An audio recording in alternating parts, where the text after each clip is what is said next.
اصل میں ہماری توبہ کامل نہیں ہوتی. ہم توبہ کرتے ہیں تو ہماری توبہ میں کہیں نہ کہیں کمی رہ جاتی ہے. توبہ کی 3 شرائط ہیں.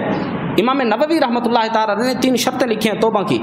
پہلی توبہ کی شرط یہ ہے کہ جس گناہ سے توبہ کر رہا ہے اس گناہ کو ترک کر دے، ہمیشہ کے لیے چھوڑ دے، پھر توبہ کامل ہوگی.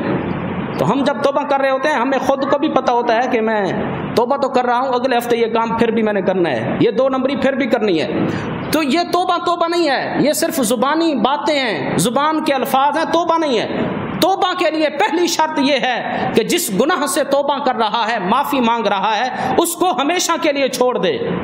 دوسری شرط جو توبہ کی امام نووی نے لکھی کہ جس گناہ سے معافی مانگ رہا ہے اس پر شرمندہ ہو، نادم ہو، کامل طور پر اللہ کی بارگاہ میں شرمندہ اور نادم ہو کر حاضر ہو جائے. یا اللہ مجھ سے خطا ہو گئی ہے، میں اس سے شرمندہ ہوں، نادم ہوں، آئندہ نہیں کروں گا، ہمیشہ کے لیے پکی توبہ کر رہا ہوں. یہ نادم اور شرمندہ ہونا یہ دوسری اس کی شرط ہے. اور تیسری شرط یہ ہے کہ پختہ ارادہ کر لے، پختہ کامل یقین کے ساتھ ارادہ ہو کہ آئندہ اس گناہ کا ارتکاب نہیں کروں گا، آئندہ اس گناہ پر دوبارہ عمل نہیں کروں گا. پختہ ارادہ گناہ کو ترک کرنا اور گناہ سے نادم اور شرمندہ ہونا، یہ 3 توبہ کی شرائط ہیں.